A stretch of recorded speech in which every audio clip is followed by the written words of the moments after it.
terkait wakil kita yang menyatakan akan membangun, akan ada pembangunan. Jadi karena begini, mungkin karena bukan di Komisi 5, baru hanya dengar info sedikit aja mungkin dari luar, jadi langsung ambil momen gitu ya. Apalagi ini kan cukup viral nih flyover ini kan, jadi ambil momennya. Saya nggak tahu lah alasannya apa, tapi memang menurut saya agak offside ya, ngomong pasti itu mendahului Tuhan akan terus memperjuangkan. Kalau flyover ini memang untuk jangka panjang memang bagus, tetapi perlu diingat anggarannya. Apakah Pemda, provinsi dan kabupaten, provinsi terutama, siap untuk pemeliharaan yang nanti ke depan? Jangan sampai nanti kayak Pulau 9 dibangun tapi nggak ada pemeliharaannya dari Pemda. Nggak bisa, anggarannya nggak keluar.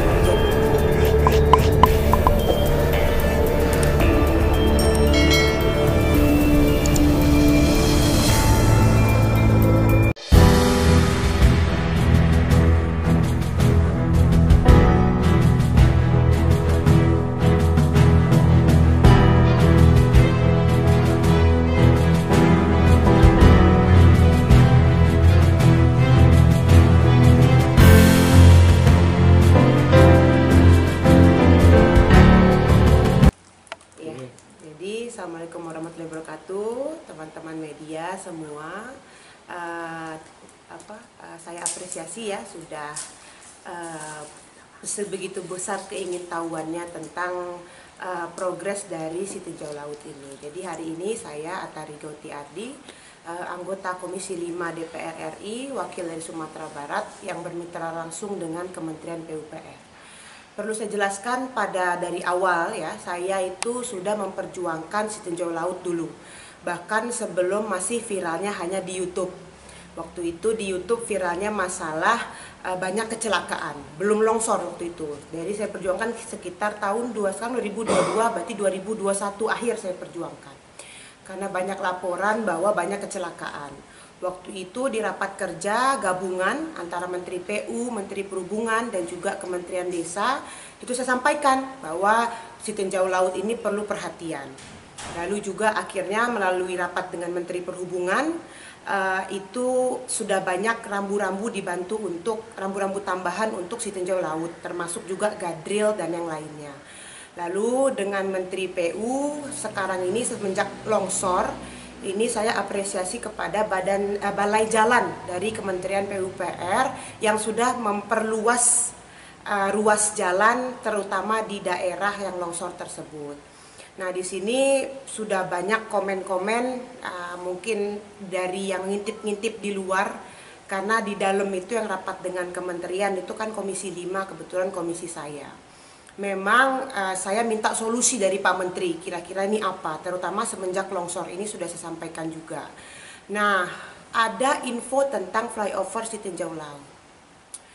Flyover ini kalau menurut pandangan saya jangka panjang bagus, mungkin bagus. Tetapi yang dibutuhkan kan sekarang solusi dari penyelesaian longsor ini dulu. Kan nggak mungkin dibangun flyover lalu longsornya terus-terusan dibiarkan, kan nggak mungkin. Saya berharap di sini kita fokus penyelesaian masalah. Masalahnya apa? Longsor. Oke, longsornya dibenahi dulu. Caranya apa? Banyak caranya sebenarnya. Nah, selama ini kan dari pemerintah provinsi hanya langsung mengusulkan flyover. Ini ibaratnya gigi kita busuk, satu gigi busuk. Harusnya kan gigi yang busuk dicabut dulu, baru taruh gigi baru. Nah, masalah longsor ini kalau langsung diberikan solusinya flyover, artinya gigi yang busuk ini umpamanya ya, gigi busuk bukannya dicabut malah langsung taruh gigi yang baru. Itu kan apa sih, hanya akan menambah masalah. Bayangkan longsor itu tetap ada, akan terjadi lagi kalau tidak dibenahi, lalu ada lagi pembangunan flyover. Nah, ini saya rasa untuk masyarakat saya ini kasihan. Masalah satu belum selesai, tambah lagi masalah baru kan gitu. Jadi kemarin sudah sampaikan juga ke beberapa dirjen terkait, mereka melaporkan, Ibu memang betul ini sudah ada usulan dari untuk flyover si tinjau laut. Tapi yang namanya usulan itu kan pasti diterima-terima aja. Rekan-rekan media semua di sini, masyarakat kalau mengusulkan kan juga bisa. Tapi untuk disetujui itu kan perlu studi lapangan yang lebih lanjut, perlu DED dan segala macamnya. Itu makan anggaran lagi. Ya, jadi flyover ini saya rasa kalau setuju apa setuju, saya setuju. Karena dari awal yang memperjuangkan saya perlu ini solusi dari masalah-masalah yang ada di Tinjau Laut, mau longsor, mau kecelakaan dan yang lainnya. Tetapi yang saya fokuskan yang cepat dulu. Saya di sini mikir solusi yang paling cepat, bukan solusi untuk tahun 2024. Kalau flyover ini dibangun, ini makan waktu. Kemarin Pak Dirjen, Pak Heri bilang, saya tanya, Pak ini kalau dibangun kira-kira selesainya berapa lama? Gak mungkin setahun, Bu. Kalau setahun bisa, tapi kerjanya betul-betul ekstra. Anggarannya betul-betul besar. Berarti minimal kan gak mungkin setahun, berarti kan bisa 2 tahun. Nah berarti kalau diisukan, nah itu kan lama. Sedangkan ini masalah sekarang yang mendesak. Nah gitu, jadi ini kita fokusnya bagaimana solusi yang paling cepat dulu. Supaya masyarakat saya nggak banyak jadi korban. Masyarakat saya nggak banyak yang tadinya buka, ada usaha, ngirim barang, ngirim hasil usahanya nggak terhambat. Perekonomian juga nggak jadi terhambat. Di sini kemarin ada yang bilang menawarkan sistem KPBU. Lalu saya baca berita KPBU itu kan nggak pakai anggaran. Dari mana nggak pakai anggaran? KPBU itu artinya kan berarti nanti kerjasama pendanaan. Nanti pemerintah harus mengganti selama 10-15 tahun atau 20 tahun. Itu tergantung kontrak kerjasamanya nanti. Tapi tetap pemerintah harus ganti. Nah dari mana menggantinya? Tentu dari anggaran negara, kan begitu. Bukan dari kantongnya pribadi, bukan. Tetap negara harus mengganti. Artinya akan ada anggaran yang terpakai. Mungkin nggak sekarang tapi di depan.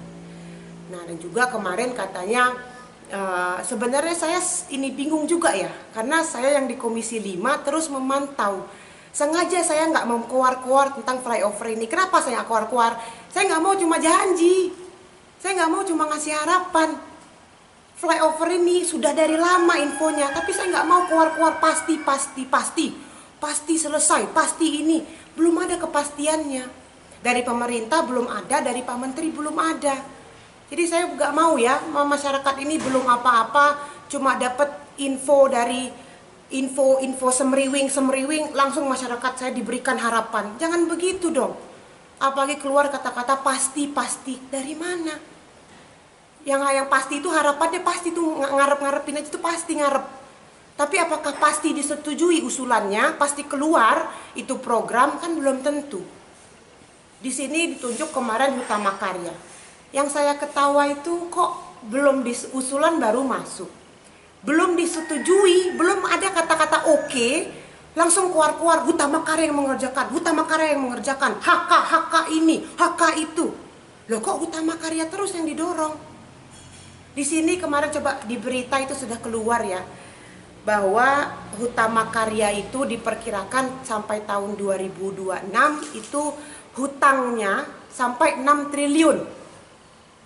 Ya, lalu ini saya bacakan ya. Berarti ini menurut Dirjen Kekayaan Negara dari Kementerian Keuangan, Bapak Ronald Silaban, bahwa untuk tahun 2020 Hutama Karya itu kerugiannya mencapai 2 triliun. Lalu untuk 2021 itu ada 2,4 triliun kerugiannya. Coba sekarang dibayangkan, besok mau mengerjakan lagi proyek triliunan. Apa garansinya bahwa Hutama Karya ini bisa menyelesaikan proyek itu sesuai dengan tujuannya? Apa garansinya? Saya mau tanya. Nah ini tugasnya siapa? Mengoreksi, menilai BUMN ini tugas siapa? Komisi 6. Ya ini harusnya fokusnya Komisi 6. Hutama Karya ini harusnya kan diaudit, dilihat kenapa bisa rugi. Tahun ini aja PMN, penyertaan modal negara untuk Hutama Karya itu 30 triliun lebih disuntik oleh pemerintah. Apa jaminannya besok itu terus menggunakan dana pemerintah ya? Artinya pemerintah terus menyuntikkan dananya untuk Hutama Karya, termasuk tahun ini 31 triliun, 31,2 apa 31,3 saya lupa ya. Itu PMN dari mana? Dari negara juga.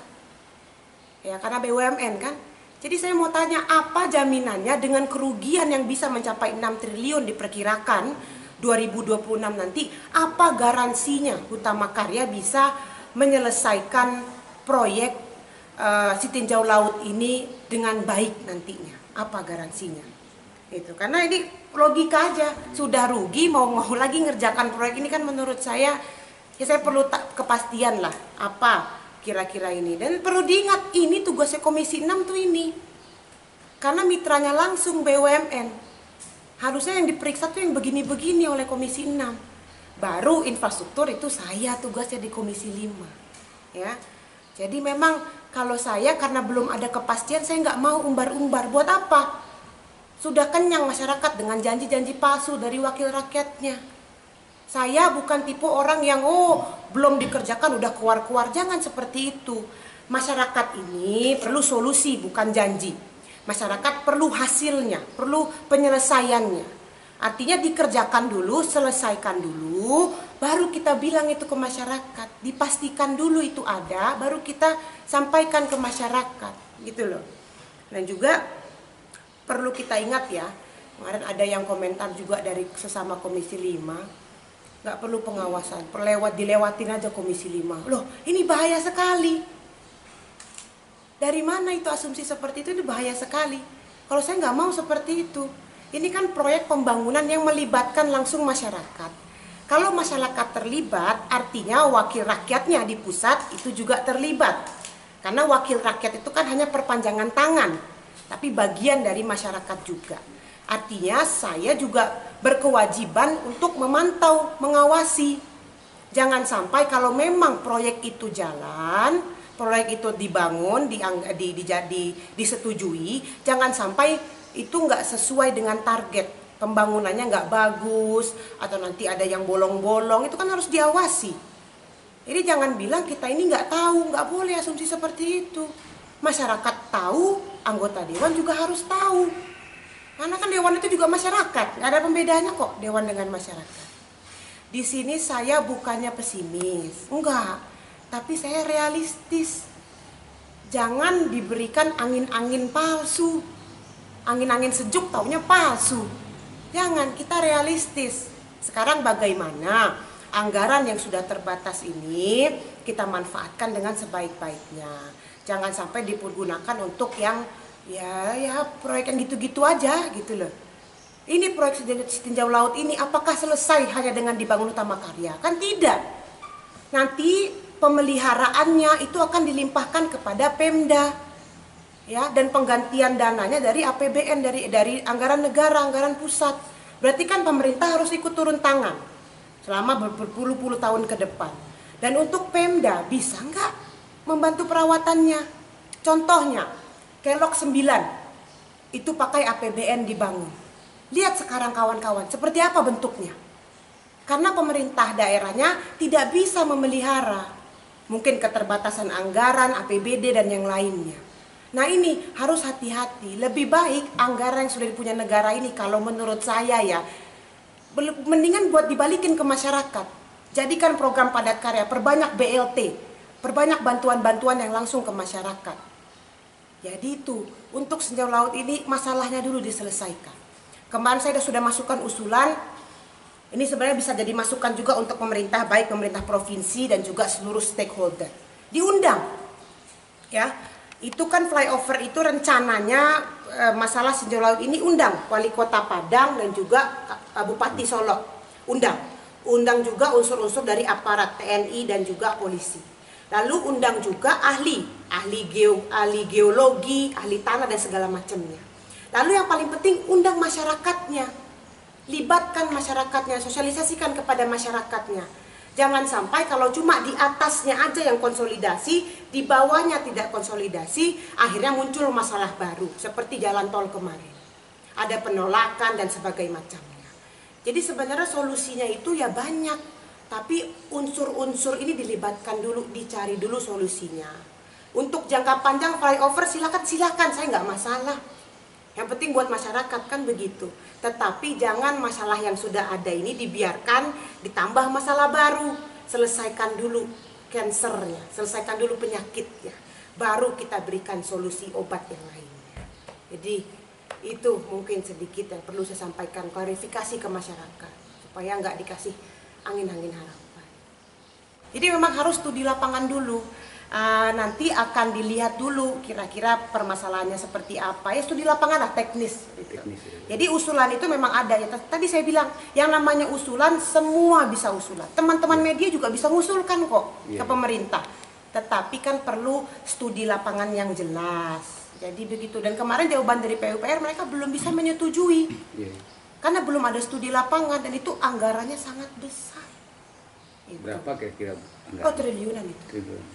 Butuh waktu berapa kalau misalnya? Perkiraan saya 2 tahun aja udah bagus itu. Bagus. Udah paling bagus 2 tahun. Nggak mungkin setahun itu kayak Roro Jonggrang ya namanya ya, bangun candi dalam semalam. Karena kalau setahun bisa, tapi anggarannya jauh lebih besar karena orang akan bekerja lebih banyak dan pekerjaannya lebih jauh lebih ekstra. Bu, tadi kan Ibu bilang kan tadi ada seseorang mengatakan itu utama karya. Apakah tidak ada sistem tender dulu atau apa, Bu? Ada. Itu tergantung, nanti kan dia akan mengusulkan langsung dengan pemerintah. Artinya utama karya yang mengusulkan pemerintah untuk mengerjakan itu. Tetapi kan nanti pemerintah akan lihat dulu. Dan juga ini tadi lagi utama karya ini hutangnya sudah sampai triliunan. Saya perlu jaminan kalau memang beliau utama karya mereka yang mengerjakan, apa garansinya? Apa tujuannya, apa garansinya itu bisa selesai. Untuk proses KPBU sendiri, Bu, apa tanpa pengawasan dari pihak DPR ini? Seharusnya tetap dengan dalam pengawasan kita, karena kan itu KPBU itu kan proyeknya kan nanti proyek ke masyarakat juga. Jadi memang harus pengawasan saya. Berarti harus ada pembahasan di sidang. Kalau pembahasan saya belum tahu ya, sejauh ini memang belum di rapat komisi pun belum ada pembahasan soal ahli ini. Jadi saya nggak tahu apakah ini akan dibahas nanti di rapat atau tidak. Tapi sampai saat ini belum ada pembahasan sama sekali soal sistem laut ini. Mau KPBU, mau sistem apa, belum ada dengan kami di Komisi 5. Terutama saya yang punya dapil ya gitu. Berarti untuk perusahaan-perusahaan lain bisa, punya hak, Bu, selain dari utama karya? Bisa, karena kan pasti nanti utama karya juga akan bekerja dengan yang lainnya sistemnya ya. Bu, berarti yang paling mendesak untuk saat ini untuk kawasan Sitinjau Lawi itu apa, Bu? Jadi saya nih ya, itu kan longsor. Longsornya itu kan kemarin saya lewat situ, itu longsornya kan sudah dibenahi, tapi baru yang bawah. Yang atasnya belum. Longsor itu problemnya dari atas, dia akan turun ke bawah kan gitu ya. Jadi karena kemarin saya ngobrol, katanya itu permasalahan ada hutang lindung di atas.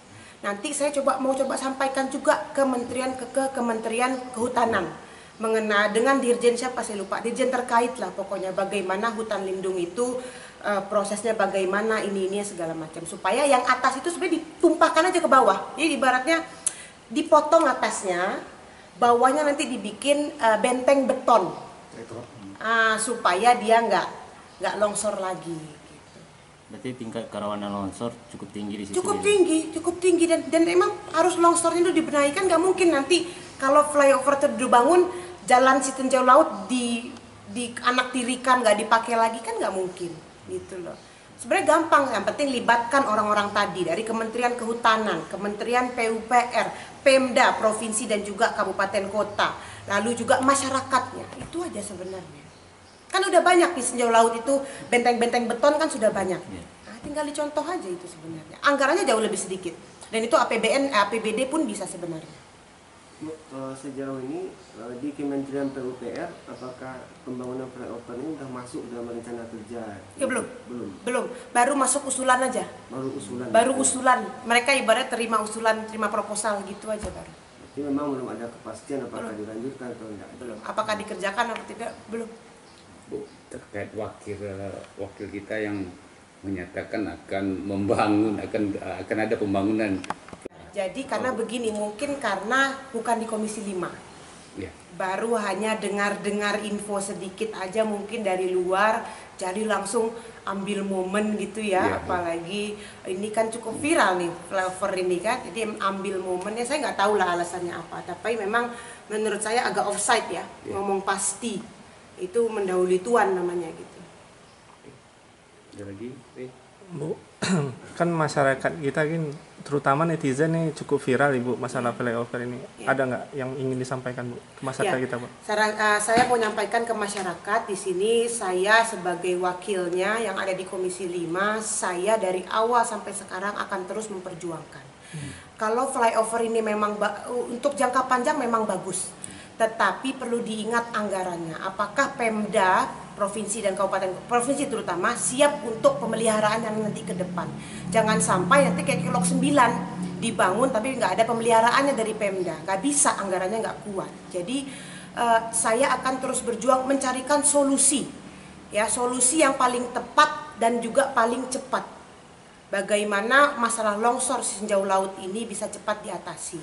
Nah, kalau ada info-info yang di luar dari ucapan saya tidak bisa bertanggung jawab akan hal itu, dan juga kepastiannya juga belum tentu.